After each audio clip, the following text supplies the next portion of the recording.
नमस्कार दोस्तों, स्वागत है आपका अपने चैनल इंटरनेशनल अफेयर पर, जहां पर मिलता है इंटरनेशनल अपडेट अब डिफेंस अपडेट से लेटेस्ट खबर। आज मैं आप लोग को इस वीडियो में बांग्लादेश और चाइना से कुछ महत्वपूर्ण खबरें निकल कर आ रहे हैं, तो उनके बारे में बारी बारी से बताऊंगा। तो चलिए आते हैं अपने मेन खबर पर। तो पहला खबर निकल कर आ रहा है बांग्लादेश से।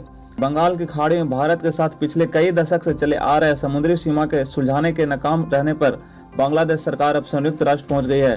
बांग्लादेश सरकार ने संयुक्त राष्ट्र में अपील की है कि वह भारत के साथ विवाद को सुलझाने में मदद करे।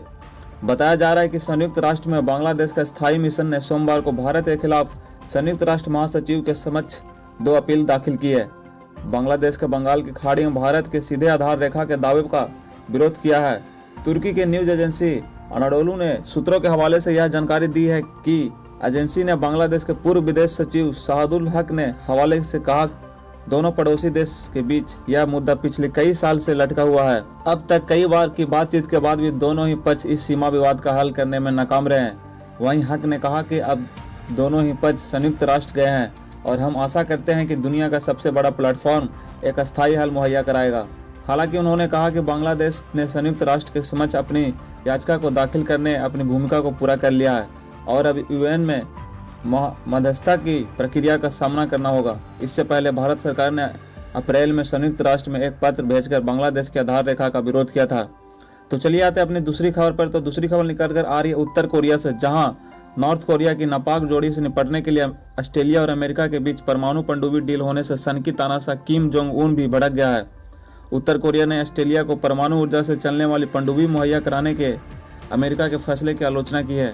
साथ ही इन अहम समझौते से उत्तर कोरिया की सुरक्षा प्रभावित होने की स्थिति में जवाबी कार्रवाई की चेतावनी भी दी है। वहीं इसकी जानकारी उत्तर कोरिया के सरकारी मीडिया ने सोमवार को उत्तर कोरिया विदेश मंत्रालय के एक अधिकारी के हवाले से यह बात कही गई है, जिसने अमेरिकी, ब्रिटेन और ऑस्ट्रेलिया के बीच इस समझौते के बेहद खतरनाक कार्रवाई करार दिया है।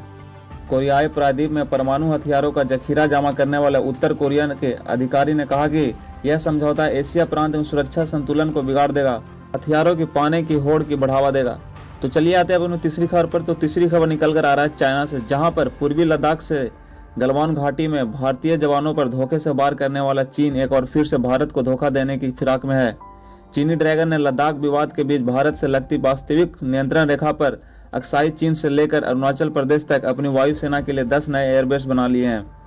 चीन बातचीत का झांसा देकर लगातार लद्दाख में भारत के दावे वाला इलाके में लंबी दूरी तक निगरानी करने वाले सीसीटीवी कैमरे लगा रहा है, आधारभूत ढांचे बना रहा है ताकि भारतीय सेना की हर हलचल पर नजर रखी जा सके।